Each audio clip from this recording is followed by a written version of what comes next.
Good morning Kerala. ഇന്ന് November 27. Supreme കോടതി ഇടപെടൽ. കേരളത്തിലെ SIR ഹർജികളിൽ തിരഞ്ഞെടുപ്പ് കമ്മീഷന് നോട്ടീസ്. സുപ്രീം കോടതി തിരഞ്ഞെടുപ്പ് കമ്മീഷനോട് വിശദീകരണം തേടി. തിരഞ്ഞെടുപ്പ് കൃത്രിമങ്ങൾ തടയുന്നതിനായി വോട്ടർ പട്ടികയിൽ നിന്ന് മരിച്ചവരുടെ പേരുകൾ നീക്കം ചെയ്യേണ്ടതിന്റെ പ്രാധാന്യം കോടതി എടുത്തു പറഞ്ഞു.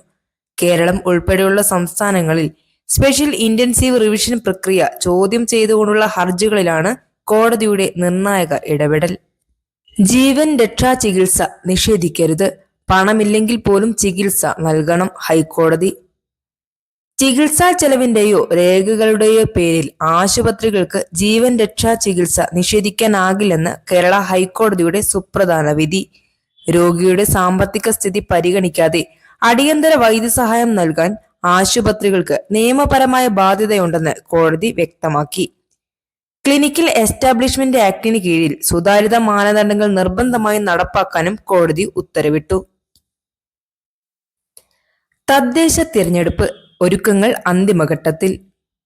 സംസ്ഥാനത്തെ തദ്ദേശ സ്വയംഭരണ തിരഞ്ഞെടുപ്പിനായുള്ള ഒരുക്കങ്ങൾ ഊർജിതമായി പുരോഗമിക്കുന്നു.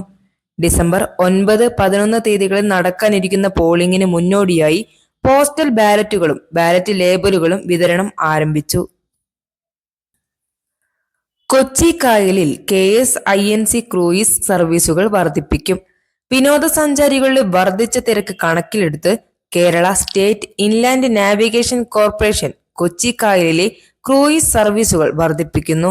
സൺസെറ്റ്, നൈറ്റ് ട്രിപ്സ് ഉൾപ്പെടെയുള്ള ക്രൂയിസ് കപ്പലുകളുടെ സർവീസുകൾ വർദ്ധിപ്പിക്കും. കൂടാതെ ദ്വീപ് റൂട്ടുകളിൽ സർവീസ് നടത്തുന്ന സൗരോർജ്ജ ബോട്ടുകളുടെ പ്രവർത്തനവും മെച്ചപ്പെടുത്തും. തൊഴിലാളി വിരുദ്ധ തൊഴിൽ നിയമങ്ങൾക്കെതിരെ പ്രതിഷേധം. കേന്ദ്ര സർക്കാരിന്റെ പുതിയ തൊഴിൽ നിയമങ്ങൾക്കെതിരെ വിവിധ ട്രേഡ് യൂണിയനുകളുടെയും സർവീസ് സംഘടനകളുടെയും സംയുക്ത സമിതിയുടെ നേതൃത്വത്തിൽ സംസ്ഥാനത്തുടനീളം ശക്തമായ പ്രതിഷേധം നടന്നു. എറണാകുളം ഉൾപ്പെടെയുള്ള വിവിധ ജില്ലകളിൽ തൊഴിലാളികൾ തൊഴിൽ നിയമങ്ങളുടെ പകർപ്പുകൾ കത്തിച്ചാണ് പ്രതിഷേധം രേഖപ്പെടുത്തിയത്. നിയമങ്ങൾ പിൻവലിക്കണമെന്ന് യൂണിയനുകൾ ആവശ്യപ്പെട്ടു. ശബരിമല സ്വർണ്ണക്കൊള്ളക്കേസ്. 2 പ്രതികളുടെ മുൻകൂർ ജാമ്യാപേക്ഷ മാറ്റിവെച്ചു. ശബരിമല സ്വർണ്ണക്കവർച്ച കേസിലെ പ്രതികളായ തിരുവിതാംകൂർ ദേവസ്വം ബോർഡ് മുൻ സെക്രട്ടറി S ജയശ്രീ, മുൻ അഡ്മിനിസ്ട്രേറ്റീവ് ഓഫീസർ S ശ്രീകുമാർ എന്നിവരുടെ മുൻകൂർ ജാമ്യാപേക്ഷ ഹൈക്കോടതി നാളത്തേക്ക് മാറ്റി. സർക്കാർ സമയം തേടിയതിനെ തുടർന്നാണ് നടപടി. ജയശ്രീയുടെ അറസ്റ്റ് തടഞ്ഞുകൊണ്ടുള്ള ഉത്തരവ് അതുവരെ നീട്ടിയിട്ടുണ്ട്. ഇതേ കേസിൽ മുൻ ദേവസ്വം ബോർഡ് പ്രസിഡന്റ് A പത്മകുമാറിനെ ചോദ്യം ചെയ്യാനായി ഇന്ന് വൈകിട്ട് 4 വരെ കസ്റ്റഡിയിൽ വിട്ടു. തട്ടിപ്പ് തടയാൻ കർശന നടപടി.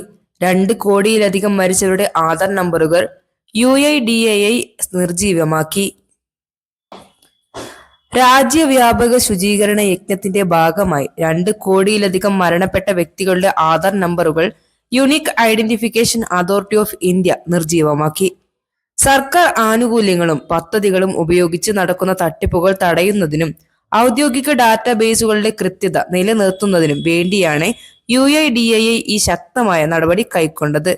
മരണ സർട്ടിഫിക്കറ്റുകളിലൂടെ സ്ഥിരീകരിക്കപ്പെട്ട വ്യക്തികളുമായി ബന്ധിപ്പിച്ച ആധാർ ഐഡന്റിറ്റികളാണ് ഇത്തരത്തിൽ നിർജീവമാക്കിയത്. ഇത് പ്രത്യേകിച്ച് പെൻഷൻ പോലുള്ള ആനുകൂല്യങ്ങൾ അനർഹർ കൈപ്പറ്റുന്നത് തടയാൻ സഹായിക്കും. 2030 കോമൺവെൽത്ത് ഗെയിംസിന് അഹമ്മദാബാദ് വേദിയാകും. 2030 ശതാബ്ദി കോമൺവെൽത്ത് ഗെയിംസിന് ആതിഥേയത്വം വഹിക്കാനുള്ള അവകാശം ഇന്ത്യയിലെ അഹമ്മദാബാദ് നഗരത്തിന് ലഭിച്ചു. ഗ്ലാസ്ഗോയിൽ നടന്ന കോമൺവെൽത്ത് സ്പോർട്സ് ജനറൽ അസംബ്ലിയിലാണ് ഔദ്യോഗിക പ്രഖ്യാപനം നടന്നത്. നൈജീരിയയിലെ അബുജയെ പിന്തള്ളിയാണ് അഹമ്മദാബാദ് ഈ നേട്ടം കൈവരിച്ചത്. ലോക കായിക ഭൂപടത്തിൽ ഇന്ത്യയുടെ വർദ്ധിച്ചുവരുന്ന പങ്കിനുള്ള അംഗീകാരമാണിത്. 2010 ഡൽഹിയിൽ വെച്ചാണ് ഇതിനു മുമ്പ് ഇന്ത്യ കോമൺവെൽത്ത് ഗെയിംസിന് ആതിഥേയത്വം വഹിച്ചത്. അടിസ്ഥാന സൗകര്യ വികസനത്തിനും അന്താരാഷ്ട്ര ശ്രദ്ധ ആകർഷിക്കുന്നതിനും ഈ പ്രഖ്യാപനം ഗുണകരമാകുമെന്ന് പ്രതീക്ഷിക്കുന്നു. 2036 ഒളിമ്പിക്സിനുള്ള ഇന്ത്യയുടെ ശ്രമങ്ങൾക്കും ഇത് മുതൽക്കൂട്ടാകും. Indian Olympics association president PT Usha ഉൾപ്പെടെയുള്ളവർ ഈ നേട്ടം രാജ്യത്തിന് അഭിമാനകരമാണെന്ന് പ്രതികരിച്ചു.